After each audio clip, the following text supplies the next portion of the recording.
اب اگلی بات جس کی طرف آپ کو توجہ دلانا ضروری سمجھتا ہوں وہ یہ ہے کہ جود و سخا کا، سخاوت کا تعلق مال کی بہتات اور اس کی کثرت سے نہیں ہے، بلکہ آپ نے اپنے مال سے کتنا خرچ کیا ہے اس سے ہے۔ یعنی مال کے تناسب سے کہ آپ کتنا مال خرچ کر رہے ہیں، یعنی اپنے مال میں سے کتنا خرچ کریں۔ آپ کا اپنا مال کم ہے یا زیادہ ہے وہ نہیں، آپ اپنے مال میں سے کس تناسب سے خرچ کر رہے ہیں۔ سخاوت کا تعلق زیادہ خرچ کرنے سے نہیں، اپنے مال میں سے کتنا خرچ کر رہے ہیں اس سے ہے۔ اس کی ایک مثال دیکھ لیں، ایک شخص کے پاس 10 روپے ہیں، وہ ان 10 روپے میں سے اللہ کے نام پر 1 روپے صدقہ کر دیتا ہے، جبکہ دوسرے شخص کے پاس 100 روپے ہیں، وہ اپنے ان حلال 100 روپے میں سے اللہ کے نام پہ 1 روپیہ صدقہ کر دیتا ہے۔ اب یہ دونوں شخص برابر نہیں ہے سخاوت میں، حالانکہ دونوں نے 1 روپیہ صدقہ کیا ہے، لیکن سخاوت میں یہ دونوں برابر نہیں ہیں۔ سخاوت کا تعلق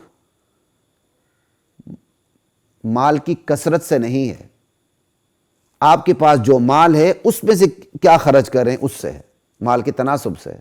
اب جس نے 10 روپے، جس کے پاس 10 روپے تھے اس نے بھی 1 روپے خرچ کیا، جس کے پاس 100 روپے تھے اس نے بھی 1 روپے خرچ کیا۔ خرچ کرنے میں برابر، سخاوت میں برابر نہیں۔ سخاوت میں جس کے پاس 10 روپے تھے وہ بڑھ کر ہے اس سے جس کے پاس 100 روپے تھے، کیونکہ جس کے پاس 10 روپے تھے اس نے اپنے مال کا 10واں حصہ خرچ کیا، اور جس کے پاس 100 روپے تھے اس نے اپنے مال کا 100واں حصہ خرچ کیا۔ حالانکہ خرچ دونوں نے برابر کیا، لیکن ایک نے اپنے مال کا 10واں حصہ خرچ کیا اور ایک نے اپنے مال کا 100واں حصہ خرچ کیا۔ جس نے 10واں حصہ خرچ کیا وہ اس سے زیادہ سخی ہے جس نے 100واں حصہ خرچ کیا۔ تو نبی علیہ الصلاۃ والسلام کے پاس جو کچھ آتا، جو کچھ ہوتا، کم یا زیادہ، آپ سب خرچ کر کے فارغ ہو جاتے، یہاں تک کہ فقر و فاقہ کی نوبت آ جاتی۔ اللہ اکبر! ایسے میں آپ سے کون سخاوت میں آپ سے بڑھ سکتا تھا؟ اور یہ بھی خیال رہے کہ نبی علیہ السلام کی یہ ایمانی قوت تھی کہ آپ کے پاس جو کچھ آتا وہ آپ خرچ کر دیتے تھے، فقر و فاقوں پر آپ اتر آتے تھے۔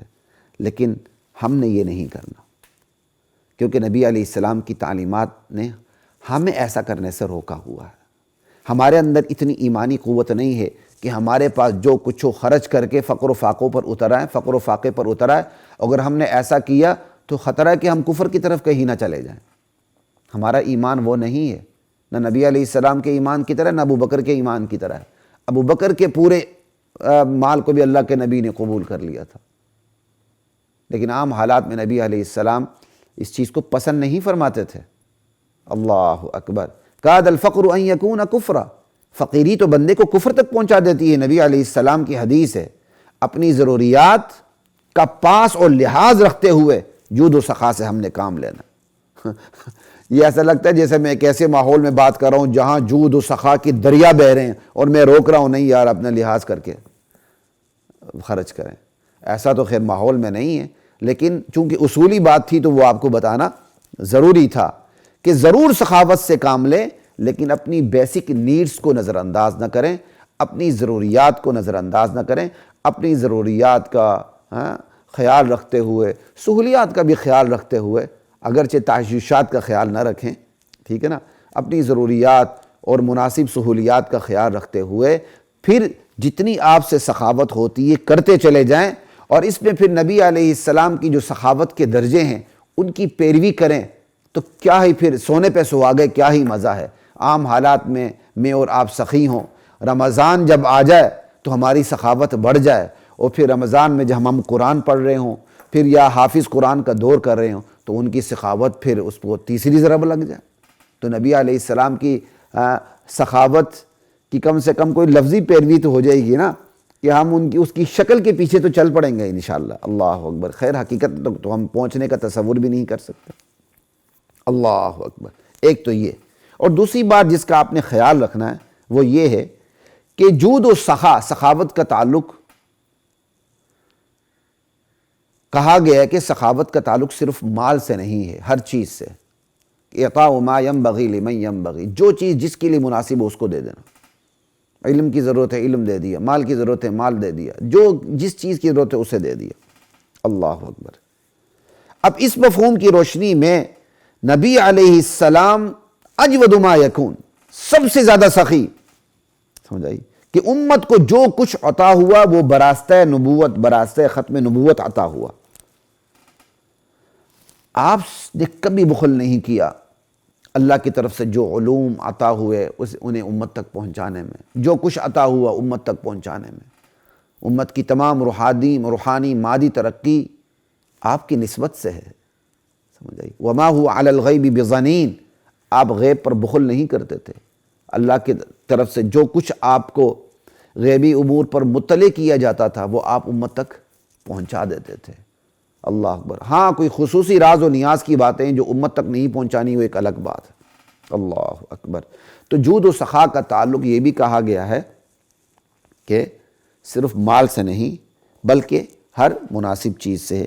شاید اس کی مزید تشریح کچھ آگے جا کے بھی آ جائے، یقیناً آئے گی انشاءاللہ۔ اللہ اکبر۔ البتہ ایک بات کا خیال رکھیے گا، چلیں یہی بات کر لیتے ہیں۔ انصاف کی بات یہ ہے کہ حدیث میں جو جود و سخا یہاں سخاوت کے درجے بیان ہوئے ہیں، یہاں اگرچہ محدثین نے اس کو عمومی بھی رکھا ہے، بعضوں نے کہا یہاں سخاوت سے مراد مالی سخاوت ہے، تو بعض نے کہا مالی سخاوت نہیں، مالی، مادی، روحانی ہر قسم کی سخاوت مراد ہے۔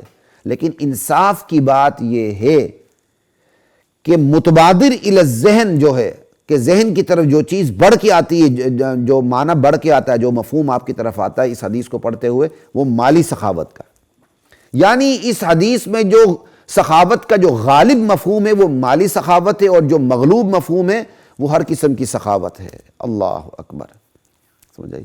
علمی روحانی سخاوت بھی آ جائے گی، سب کچھ آ جائے گا، لیکن مالی سخاوت اس حدیث کا غالب مفہوم ہے، کہ مالی سخاوت کو اس حدیث میں فوکس کیا گیا ہے، باقی سخاوت کی نفی نہیں کی گئی۔ یہ ایک میں نے تطبیق دینے کی اپنی طرف سے کوشش کی ہے۔ ذالکما مما علمنی ربی۔